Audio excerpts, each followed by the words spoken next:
Hi friends, welcome back to our channel.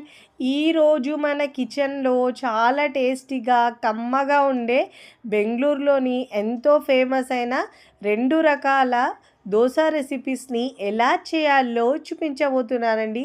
రుచి అయితే చాలా అంటే చాలా బాగుంటాయండి. తిన్నా కొద్దీ తినాలనిపించేలా సూపర్గా ఉంటాయండి. ఇలా చేసిన దోశలు ఎన్ని తిన్నా కానీ బోరు కొట్టకుండా చాలా బాగుంటాయండి. మరి ఇక ఏమాత్రం ఆలస్యం చేయకుండా చాలా టేస్టీగా కమ్మగా ఉండే ఈ దోశ రెసిపీస్ని ఎలా చేయాలో ఆ ప్రాసెస్ని చూద్దాం రండి. ముందుగా మనము దోశ బ్యాటర్ని రెడీ చేసుకుందామండి. మిక్సింగ్ బౌల్ తీసుకొని దాంట్లో ఒకే కప్పుతో అన్ని కొలతలు తీసుకోవాలండి. 1 కప్పు రేషన్ రైస్ లేదంటే దోశ రైస్ అయినా తీసుకోవచ్చు. ఇక్కడ నేను అదే కప్పుతో 1 కప్పు ఇడ్లీ రైస్ తీసుకుంటున్నానండి. ఖచ్చితంగా ఇడ్లీ రైస్ తీసుకోవాలి ఈ బ్యాటర్ కోసము. అదే కప్పుతో 1/2 కప్పు మినపగుళ్ళు తీసుకోవాలి, లేదంటే బద్ద మినపప్పు అయినా తీసుకోవచ్చండి.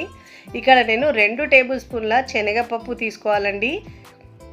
2 టేబుల్ స్పూన్ల కందిపప్పు తీసుకోవాలి.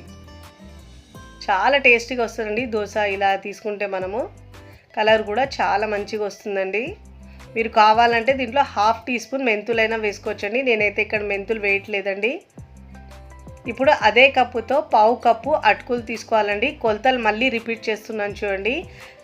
ఇక్కడ నేను 1 cup ration rice, 1 cup idli rice, 1/2 cup మినపగుళ్ళు, 1/2 కప్పు అటుకులు, 2 టేబుల్ స్పూన్ల పచ్చి శనగపప్పు, 2 టేబుల్ స్పూన్ల కందిపప్పు తీసుకొని శుభ్రంగా ఒక 2 నుంచి 3 సార్లు బాగా వాష్ చేసుకొని ఆ వాటర్ తీసేసి మళ్ళీ దాంట్లో తిరిగి వాటర్ వేసుకొని మనం ఒక 3 గంటల పాటు నానబెట్టుకోవాలండి. అంతకంటే ఎక్కువసేపు నానబెట్టొద్దు. ఒక 3 గంటల తర్వాత చూపిస్తున్నాను చూడండి. పప్పులు ఇంకా బియ్యం కూడా బాగా నానేయండి. ఇప్పుడు మనం గ్రైండ్ చేసుకోవాలి. మిక్సీ జార్ తీసుకొని మనం జార్లో వేసుకొని గ్రైండ్ చేసుకోవాలండి. మరీ మెత్తగా కాకుండా సన్నటి రవ ఎలా ఉంటుందో అలా గ్రైండ్ చేసుకోవాలండి. కొద్దిగా వాటర్ యాడ్ చేసుకొని గ్రైండ్ చేసుకోవాలి. సన్నటి రవ్వలా గ్రైండ్ చేసుకుంటే మనకు దోశ చాలా క్రిస్పీగా వస్తుందండి. ఇప్పుడు ఒక పెద్ద గిన్నెలో వేసుకోవాలి. ఇదే విధంగా మిగతా పప్పు బియ్యం అన్నిటిని గ్రైండ్ చేసుకొని అదే బౌల్లో వేసుకోవాలి. ఇక్కడ మనము పిండిని స్పూన్తో మిక్స్ చేసుకోవద్దండి, చేత్తో మిక్స్ చేసుకోవాలి. ఇలా మిక్స్ చేసుకోవడం వల్ల మనకు దోశలు మంచిగా పిండి పులిసి క్రిస్పీగా చాలా బాగా వస్తాయండి. ఇలా చేత్తో 2 నుంచి 3 నిమిషాల పాటు బాగా బీట్ చేసుకోవాలి. ఫస్ట్ టైం నా ఛానల్ చూస్తున్న వాళ్ళు ప్లీజ్ నా ఛానల్ని సబ్స్క్రైబ్ చేసుకోండి, లైక్ చేయండి, పక్కనున్న బెల్ ఐకాన్ని ప్రెస్ చేయండి. ఇలా ప్రెస్ చేయడం వల్ల నేను పెట్టే వీడియో నోటిఫికేషన్ ముందుగా మీ హోమ్ పేజ్కి వస్తాయండి. ఇలా పిండిని 2 నుంచి 3 నిమిషాల పాటు ఇలా బాగా మిక్స్ చేసుకున్న తర్వాత మూత పెట్టేసి కనీసం 8 గంటల పాటైనా పిండిని పులియనివ్వాలండి. నేనైతే ఇక్కడ ఓవర్ నైట్ పిండిని పులియనివ్వడానికి పెట్టుకుంటున్నానండి. ఓవర్ నైట్ తర్వాత చూపిస్తున్నాను చూడండి. పిండి ఎంత బాగా పులిసిందో, చాలా బాగా పులుస్తుందండి. ఇప్పుడు ఇలా ఒకటే డైరెక్షన్లో పిండిని మిక్స్ చేసుకోవాలి. మిక్స్ చేసుకొని మనకు అవసరమైనంత పిండి వేరొక బౌల్లో తీసుకోవాలండి. మిగతా పిండిని మనం మూత పెట్టేసి ఫ్రిడ్జ్లో ఉంచుకుంటే 2 నుంచి 3 రోజుల పాటు మనం పిండిలో దోశలు వేసుకోవచ్చండి. మనకి సరిపోయినంత పిండిని వేరొక బౌల్లో తీసుకొని దాంట్లో రుచికి సరిపోయినంత ఉప్పు వేసుకోవాలండి. దోశలకి కన్సిస్టెన్సీ పర్ఫెక్ట్గా ఉందండి. ఒకవేళ మీకు పిండి గట్టిగా ఉంటే కొద్దిగా వాటర్ యాడ్ చేసుకొని మిక్స్ చేసుకోవాలి. ఇప్పుడు స్టవ్ మీద పెనం పెట్టుకోవాలండి. పెనం పెట్టుకొని ఇప్పుడు మనం ఇలా వాటర్ని చిలకరించుకోవాలండి. ప్రతిసారి దోశ వేసినప్పుడు మనం ఇలా వాటర్ని చిలకరించుకుంటే మనకు చాలా క్రిస్పీగా వస్తుందండి దోశను.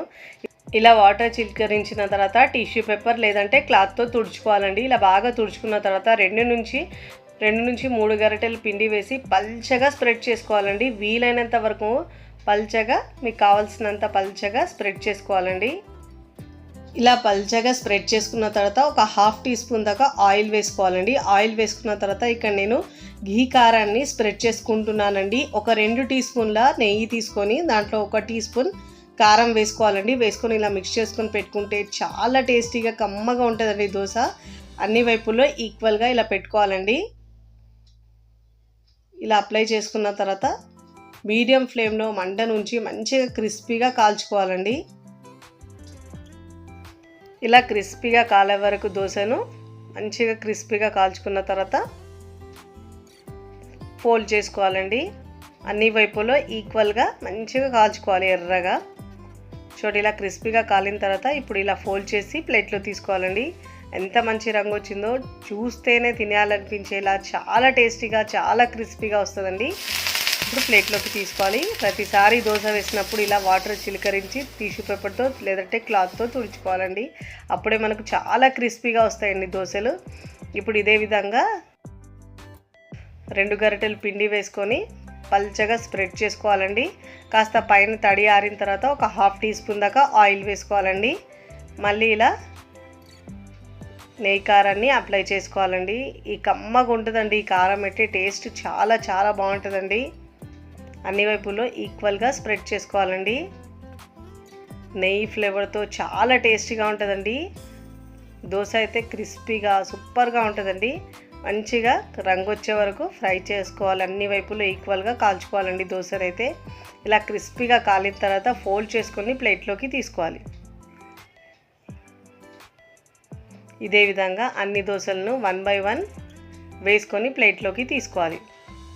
ఇలా 1 బై 1 దోశలు వేసుకొని సర్వింగ్ ప్లేట్లోకి సర్వ్ చేసుకోవాలండి. తిన్నా కొద్దీ తినాలనిపించేలా సూపర్ టేస్టీగా ఉంటాయండి. నేనైతే ఇక్కడ పల్లీ చట్నీతో సర్వ్ చేస్తున్నాను. చిన్న చిన్న హోటల్స్లో బెంగళూరులో ఎక్కువగా చేసే క్రిస్పీ దోశ అండి. చాలా టేస్టీగా ఉంటుందండి. ఒక్కసారి చేసుకున్నారంటే మళ్ళీ మళ్ళీ చేసుకుంటారు, అంత బాగుంటుంది. మీరు కూడా తప్పకుండా ఈ క్రిస్పీ దోశను ట్రై చేయండి. ట్రై చేసి ఎలా కుదిరిందో నాకు కామెంట్ ద్వారా తెలియచేయండి. చాలా టేస్టీగా ఉంటుందండి.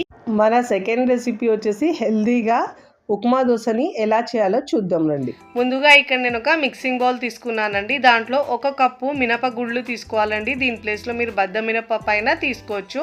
1/2 టీ స్పూన్ మెంతులు వేసుకోవాలి. ఏ కప్పుతో అయితే మనం పప్పు తీసుకున్నామో అదే కప్పుతో 1 కప్పు లావుగా ఉండే అటుకులు తీసుకోవాలండి. దీనికి మాత్రం లావుగా ఉన్న అటుకులే తీసుకోవాలి. ఇప్పుడు వాటర్ వేసి శుభ్రంగా ఒక 2 సార్లు బాగా వాష్ చేసుకోవాలండి. ఇలా బాగా వాష్ చేసుకొని ఆ వాటర్ తీసేసి మళ్ళీ దాంట్లో తిరిగి వాటర్ వేసుకొని మనం 5 గంటల పాటు నానబెట్టుకోవాలండి పప్పును మనం. ఇక్కడ నేను మరొక బౌల్ తీసుకొని దాంట్లో ఇక్కడ నేను 2 కప్పుల రెడ్ రైస్ తీసుకుంటున్నానండి. వీటిని రాజముడి రైస్ అని కూడా అంటారండి. 2 కప్పుల దాకా తీసుకోవాలి. చూడండి ఇలా సూపర్ మార్కెట్లో మీకు ఎక్కడైనా అవైలబుల్గా దొరుకుతాయండి. 2 కప్పులు తీసుకోవాలి. 1 కప్పు రేషన్ రైస్ తీసుకోవాలండి. లేదంటే దోశలు మనకు చాలా గట్టిగా వచ్చేస్తాయండి. ఇలా రేషన్ రైస్ వేయడం వల్ల మంచిగా వస్తాయి దోశలు. ఇక్కడ 1 కప్పు కొలతలు మళ్ళీ రిపీట్ చేస్తున్నానండి. 1 కప్పు మినపగుళ్ళు, 1/2 టీ స్పూన్ మెంతులు, 1 కప్పు పూహా అటుకులు, 1 కప్పు రేషన్ రైస్, 2 కప్పుల రెడ్ రైస్ వేసుకొని 1/2 టీ స్పూన్ మెంతులు వేసుకొని శుభ్రంగా వాష్ చేసుకొని ఇలా వాటర్ తీసేసి మళ్ళీ దాంట్లో తిరిగి వాటర్ వేసుకొని దీన్ని కూడా మనం ఒక 5 గంటల పాటు నానబెట్టుకోవాలండి. మూత పెట్టేసి నేను ఇక్కడ 5 గంటల పాటు నానబెట్టుకుంటున్నాను ఈ రెండింటిని. ఒక 5 గంటల తర్వాత చూపిస్తున్నాను చూడండి. బియ్యము ఇంకా పప్పులు ఇంకా బాగా నానాయండి. మినపప్పు కూడా బాగా నానింది, బియ్యం కూడా బాగా నానాయి. ఇప్పుడు వీటిని మనం గ్రైండ్ చేసుకోవాలండి వాటర్ తీసేసుకొని. ఇప్పుడు మిక్సీ జార్ తీసుకొని ముందుగా మనం మినపప్పును గ్రైండ్ చేసుకోవాలండి. వీలైనంత వరకు మెత్తగా గ్రైండ్ చేసుకోవాలండి మినపప్పును. ఎంత బాగా మెత్తగా గ్రైండ్ చేసుకుంటే మనకు దోశలు అంత మంచిగా వస్తాయండి. ఇలా వేసుకున్న తర్వాత కొద్దిగా వాటర్ వేసుకొని మెత్తగా గ్రైండ్ చేసుకోవాలి.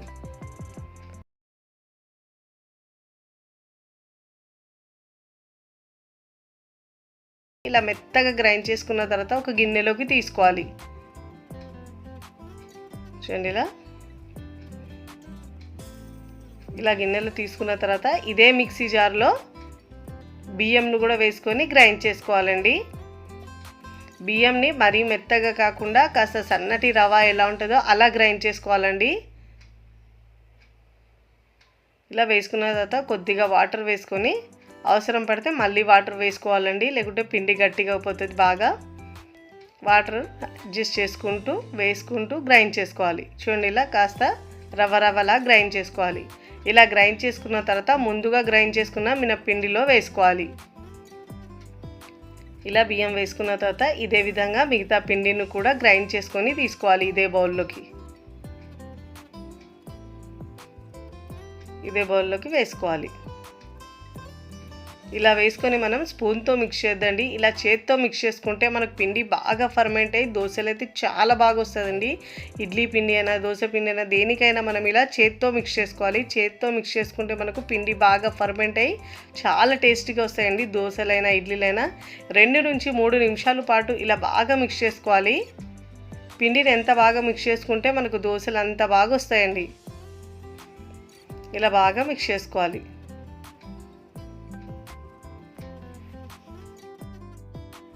ఇలా బాగా మిక్స్ చేసుకున్న తర్వాత మూత పెట్టేసి ఓవర్ నైట్ పిండిని పులియనివ్వాలండి. కనీసం 8 గంటల పాటైనా పిండిని పులియనివ్వాలి. నేనైతే ఇక్కడ ఓవర్ నైట్ పెట్టుకుంటున్నానండి పిండి పులియడానికి. ఇలా మూత పెట్టేసి ఓవర్ నైట్ పిండిని పులియనివ్వాలి. ఇక్కడ పిండిని నేను మూత పెట్టేసి ఓవర్ నైట్ పులియడానికి పెట్టుకుంటున్నానండి. ఇక్కడ నేను మార్నింగ్ చూపిస్తున్నాను చూడండి. ముందుగా మనం దీంట్లో ఉప్మాని రెడీ చేసుకుందాము. స్టవ్ మీద ప్యాన్ పెట్టుకొని 1 టేబుల్ స్పూన్ ఆయిల్ వేసుకోవాలండి. ఆయిల్ బాగా వేడైన తర్వాత దీంట్లో 1/2 టీ స్పూన్ జీలకర్ర వేసుకోవాలి. సన్నగా తరిగిన పచ్చిమిరపకాయలు వేసుకోవాలండి. 1 టేబుల్ స్పూన్ దాకా వేసుకోవాలి. ఆనియన్ ఏమో 1 2 టేబుల్ స్పూన్ దాకా పొడవుగా కట్ చేసి వేసుకోవాలండి. 2 నిమిషాలు ఇలా ఫ్రై చేసుకున్న తర్వాత కర్రీ లీవ్స్ 5 నుంచి 6 వేసుకొని ఇలా ఫ్రై చేసుకోవాలండి. ఇప్పుడు ఇక్కడ నేను చిన్న కప్పుతో 1 కప్పు రవ్వ తీసుకుంటున్నానండి. బొంబాయి రవ్వ ఉప్మాకి యూజ్ చేస్తాం చూడండి. ఆ రవ్వ 1 కప్పు తీసుకోవాలండి. వేసుకొని ఇలా బాగా వేయించుకోవాలి. ఇలా బాగా ఫ్రై అయిన తర్వాత ఇప్పుడు దీంట్లో 1 పెద్ద గ్లాసు వాటర్ వేసుకోవాలండి. మనకు ఈ ఉప్మా రవ్వ కాస్త పల్చగానే చేసుకోవాలండి. అవసరాన్ని బట్టి కొద్దిగా వాటర్ యాడ్ చేసుకోవచ్చు. రుచికి సరిపోయినంత ఉప్పు వేసుకోవాలండి. ఉప్పు వేసుకున్న తర్వాత ఇలా బాగా మిక్స్ చేసుకోవాలి. ఇలా బాగా మిక్స్ చేసుకొని మనం ఇప్పుడు సన్నగా తరిగిన కొత్తిమీర వేసుకోవాలండి. దీంట్లో వేసుకొని ఇలా చూడండి ఇలాంటి కన్సిస్టెన్సీ ఉండాలండి. ఇప్పుడు మూత పెట్టేసి 2 నుంచి 3 నిమిషాల పాటు ఉడికించుకోవాలండి. 2 నుంచి 3 నిమిషాల తర్వాత చూపిస్తున్నాను చూడండి. ఉప్మా బాగా ఉడికిందండి. ఇప్పుడు ఇలాంటి కన్సిస్టెన్సీ ఉండాలండి. స్టవ్ ఆఫ్ చేసుకొని మూత పెట్టుకొని పక్కకు పెట్టుకోవాలి. ఇప్పుడు మనం దోశ బ్యాటర్ను చూద్దాం. చూడండి పిండి ఓవర్ నైట్ తర్వాత చూడండి ఎంత బాగా పులిసిందో. చాలా బాగా పులుస్తుందండి. చూడండి పిండి పులిసి కింద పడకుండా ఇక్కడ నేను గిన్నె పెట్టుకుంటానండి. ఇలా పెట్టుకుంటే మన గిన్నెలో పడుతుంది పిండి. ఇప్పుడు పిండిని మనం మిక్స్ చేసుకోవాలి. చూడండి ఎంత బాగా పులిసిందో. ఎలా పడితే అలా మిక్స్ చేసుకోవద్దండి. పిండిని ఒకటే డైరెక్షన్లో మిక్స్ చేసుకోవాలి. చూడండి ఇలా పిండిని మిక్స్ చేసుకోవాలి. ఇలా బాగా మిక్స్ చేసుకున్న తర్వాత మన అవసరాన్ని బట్టి పిండిని మరొక బౌల్లోకి తీసుకోవాలి. మిగతా పిండిని మనం మూత పెట్టేసి ఫ్రిడ్జ్లో పెట్టుకొని 2 నుంచి 3 రోజుల పాటు వేసుకోవచ్చండి. ఇలా పిండిని వేరొక బౌల్లో తీసుకున్న తర్వాత దీనిలో రుచికి సరిపోయినంత ఉప్పు వేసుకోవాలండి. ఉప్పు వేసుకొని ఇలా బాగా మిక్స్ చేసుకోవాలండి. మనకు ఈ దోశలు చాలా పలచగా కాకుండా ఇక్కడ మనం కాస్త సెట్ దోశలాగా వేస్తున్నామండి. మీకు నచ్చితే క్రిస్పీ దోశలైనా వేసుకోవచ్చు. ఇక్కడ స్టవ్ మీద పెనం పెట్టుకొని వాటర్ చిలకరించి ఇలా లేదంటే క్లాత్ లేదంటే టిష్యూ పేపర్తో తుడుచుకోవాలండి. ఇప్పుడు మనం 2 గరిటెల పిండి వేసుకోవాలి. ఎక్కువ స్ప్రెడ్ చేయొద్దండి. నేనైతే ఇలా చేస్తున్నాను. సెట్ దోశలాగా వేసుకుంటున్నానండి. మీరు కావాలంటే పల్చగైనా వేసుకోవచ్చు. ఇలా వేసుకున్న తర్వాత కొంచెం పైన తడి ఆరిన తర్వాత ఆయిల్ వేసుకోవాలండి. 1/2 టీ స్పూన్ దాకా ఆయిల్ వేసుకోవాలి. ఇలా ఆయిల్ వేసుకున్న తర్వాత ముందుగా మనము రెడీ చేసుకున్న ఉప్మాని దీనిపైన ఇలా లైట్గా స్ప్రెడ్ చేసుకోవాలండి.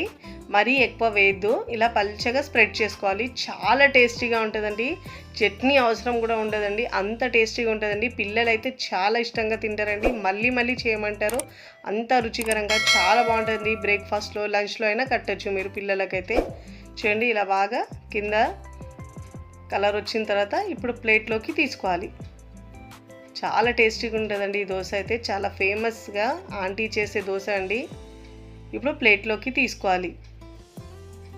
చూస్తేనే తినాలనిపించేలా ఎంత బాగా వచ్చింది చూడండి. ఇక్కడ నేను మరొకటి వేసి చూపిస్తున్నాను చూడండి.